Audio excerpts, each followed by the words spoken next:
Hello दोस्तों, तो मैं राउटिंग के बारे में बताने वाला हूं एंगुलर में, जो कि काफ़ी ज़्यादा इंपॉर्टेंट टॉपिक है और बहुत सारे बिगिनर को ये समस्या होता है राउटिंग को समझने में।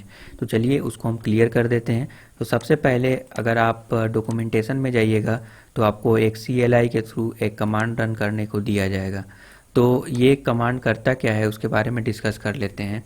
तो ng जनरेट मॉड्यूल ये एक ऐप राउटिंग जो है एक राउटिंग मॉड्यूल जनरेट हो रहा है। तो ये भी एक टाइप का मॉड्यूल ही है जो राउटिंग के लिए इस्तेमाल होता है।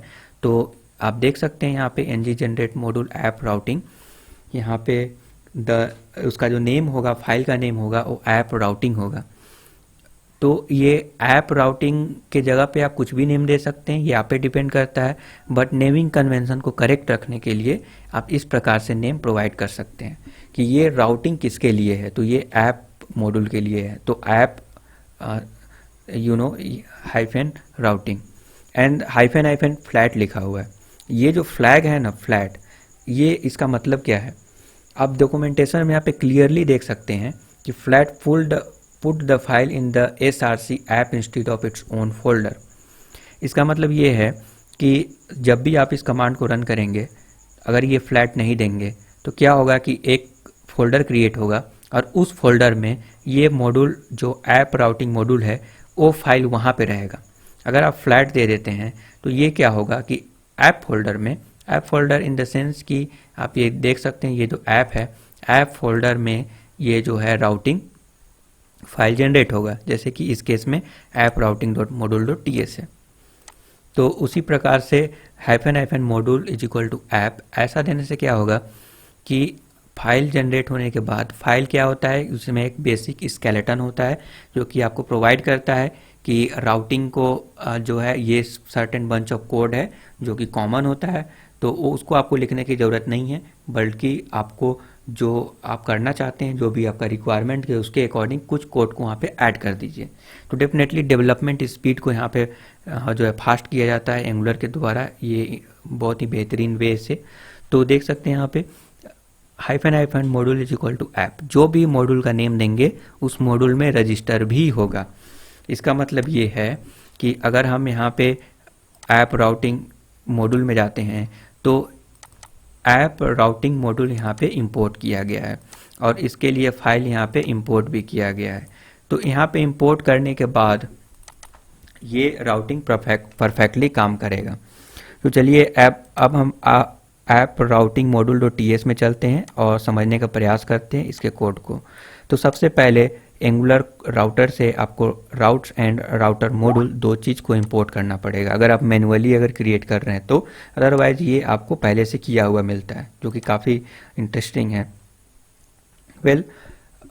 आपको देख सकते हैं यहाँ पे एक राउट डिफाइन करना पड़ेगा। ये राउट बेसिकली है क्या कि ये एरे, ऑब्जेक्ट ऑफ एरे है, ठीक है। इसमें बहुत सारे ऑब्जेक्ट्स हैं, इसमें बहुत सारे प्रॉपर्टीज़ वगैरह हैं। तो आपको जो फॉर एनी राउटिंग जो भी आप नेविगेट करना चाहते हैं उसके लिए आपको एक ऑब्जेक्ट क्रिएट करना पड़ेगा इस तरह से। तो सपोज एट एडमिन और कोई भी राउटिंग चाहिए, इसके नीचे आपको कॉमा देकर, जैसा कि आपको पता है, ये प्रोवाइड करना है। ये एक एरे है। और राउटर मॉड्यूल, इसमें फॉर रूट में ये राउट जो है ये यहाँ पे आपको डालना पड़ेगा, ठीक है। ये यहाँ पे ऐसा डालने से क्या होगा कि ये परफेक्टली काम करे। ये बेसिक स्ट्रक्चर है और ये इसका सिंटैक्स है। अगर किसी भी तरह का प्रॉब्लम अगर आता है तो आप कमेंट कीजिए, हम एक एक चीज़ डिस्क्राइब करेंगे। हम जो बेसिक जो सिंटैक्स टाइप का जो कोड है उसके बारे में ज़्यादा डिस्कस नहीं कर रहे हैं ताकि आपके टाइम का बचत हो। ओके, सो आपको क्या जानना ज़रूरी है, केवल मैं उसी के बारे में डिस्कस कर रहा हूँ। तो डेफिनेटली आप कमेंट करके पूछ सकते हैं, या फिर अगर व्हाट्सअप, अगर मेरा ग्रुप का लिंक अगर दिया गया होगा तो आप वहाँ भी पूछ सकते हैं। तो यहाँ पे देख सकते हैं क्या है कि ये लोड चिल्ड्रन यूज हुआ है। अगर पाथ अगर कुछ भी नहीं है तो लोड चिल्ड्रन कॉल होगा और यहाँ पे हम एक मॉड्यूल को फिर से कॉल किए हैं। अगर एडमिन अगर है तो अनदर मॉड्यूल को कॉल किए हैं। तो एंगुलर एप्लीकेशन क्या होता है कि सपोज एट फर्स्ट टाइम अगर पेज लोड होगा, अगर सब कुछ एक ही मॉड्यूल में आप कर दीजिएगा तो सारा मॉड्यूल एक बार में लोड होगा। उससे क्या होगा कि फर्स्ट टाइम जब पेज लोड होता है तो डेफिनेटली वो बहुत स्लो कर देता है। तो फॉर एग्जांपल फर्स्ट टाइम कोई लोड करेगा पेज को, तो होना ये चाहिए कि ऑथेंटिकेशन से रिलेटेड वहाँ पे कंपोनेंट ही लोड होने चाहिए। इसीलिए मैंने ऑथेंटिकेशन से रिलेटेड जो भी मॉड्यूल जो भी कंपोनेंट है उसको मैंने एक सेपरेट मॉड्यूल बना दिया। उस मॉड्यूल का नेम है ऑथ मॉड्यूल और वहाँ पे मैंने उसको प्रोवाइड कर दिया। तो देख सकते हैं auth/auth.module, उसके बाद देन, ये एक बेसिक सिंटैक्स है जो आपको डॉक्यूमेंटेशन से मिल जाएगा। तो देख सकते हैं इस तरह से आप जो है मॉड्यूल को, ऑथ मॉड्यूल को यहाँ पे इंपोर्ट कर सकते हैं। तो हम लोगों ने एक मॉड्यूल को क्रिएट किया। तो मॉड्यूल को कैसे क्रिएट करते हैं मुझे पता है कि आपको मालूम होगा, अगर नहीं तो डॉक्यूमेंटेशन फॉलो कर सकते हैं। अगर आप फर्स्ट टाइम अगर एप्लीकेशन क्रिएट कर रहे हैं तो अगर हाइफन राउटिंग दे दीजिएगा तो ये ऐप राउटिंग अपने आप क्रिएट हो जाता है, तो आपको कुछ भी करने की ज़रूरत नहीं होता है। ओके, उसके बाद क्या होगा, यहाँ पे देख सकते हैं कि ये ऑथ मॉड्यूल यहाँ पे कुछ भी नहीं दोगे तो ऑथ मॉड्यूल यहाँ पे इंपोर्ट हो जाएगा और ऑथ मॉड्यूल कॉल हो जाएगा और ऑथ मॉड्यूल में जो जो कुछ भी लिखा हुआ है उसके अकॉर्डिंग वर्क करेगा। तो चलिए ऑथ मॉड्यूल में जाते हैं, ऑथ मॉड्यूल.ts। यहाँ पे देख सकते हैं कि अगेन मैंने एक अनदर राउट क्रिएट किया है। वो राउट जो है वो इसके लिए है, इस मॉड्यूल के लिए है, इसीलिए मैं उसका नाम दिया ऑथ routing.module.ts।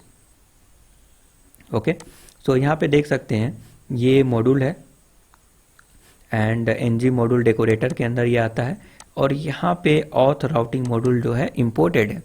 जैसा कि मैंने आपको पहले बताया था कि आपको अगर आप इंपोर्ट करना चाहते हैं तो आप मॉड्यूल हाइफन मॉड्यूल, मतलब आप जब क्रिएट कर रहे हैं ये राउटिंग मॉड्यूल तो हाइफन आपको एक फ्लैग देना पड़ेगा, hyphen module is equal to module का नेम। तो उस केस में आपको ऑथ देना पड़ेगा ताकि वो ऑथ में जो है अब ऑटोमेटिकली इंपोर्ट हो जाए। ओके, अदरवाइज आप मैनुअल भी कर सकते हैं, इसमें कोई इशू नहीं है।